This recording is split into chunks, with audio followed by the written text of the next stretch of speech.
কিছু নেই। এই যে ৮-৯টা পরিবার লোকের বাড়িতে জল আনতে যেতে হতো, সেটা আর যেতে হবে না। এইখানে আজ ৪ঠা নভেম্বর রাজ্যে শুরু হয়েছে SIR প্রক্রিয়া। চারিদিক জুড়ে যখন রাজনৈতিক তাপমাত্রা বাড়ছে, ঠিক তখনই দেখা গেল উন্নয়নের এক অন্য ছবি। পশ্চিম মেদিনীপুরের নারায়ণগড় ব্লকের বাঘরাবাদ গ্রাম পঞ্চায়েতে পঞ্চায়েত প্রধানের উদ্যোগে বসানো হয়েছে স্ট্রিট লাইট, তৈরি হয়েছে পানীয় জলের ব্যবস্থা।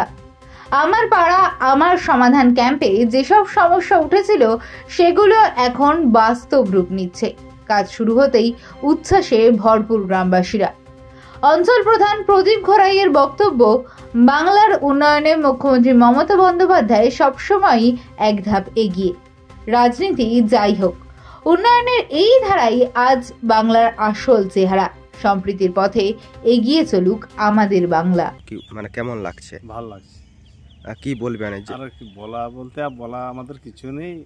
এই যে ৮-৯টা পরিবার লোকের বাড়িতে জল আনতে যেতে হতো, সেটা আর যেতে হবে না। এইখান থেকে তাহলে কি সমস্যার সমাধান হয়েছে? হ্যাঁ, হয়ে গেছে।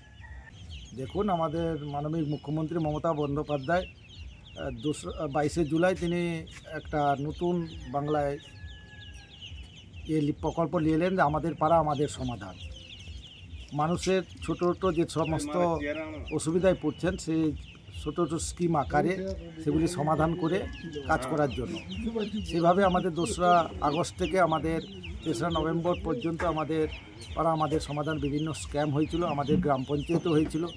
আমাদের স্ক্যাম থেকে মানুষের যে সমস্যা, সেই সমস্যা তিনারা তুলে ধরেছিলেন এবং সেটাকে সামনে রেখে আমাদের গ্রাম পঞ্চায়েত সমিতি আমাদের টেন্ডারের মাধ্যমে আজকে আমাদের খালিনা সংসদে আমাদের খালিনা ST পাড়ায় পানীয় জলের জন্য আমাদের সিলিন্ডার নলকূপ প্রতিস্থাপন হলো এবং আমাদের খালিনাতে একটি স্ট্রিট লাইট মাথা চক, সেই চকে একটা আমাদের সোলার লাইট স্থাপন হলো।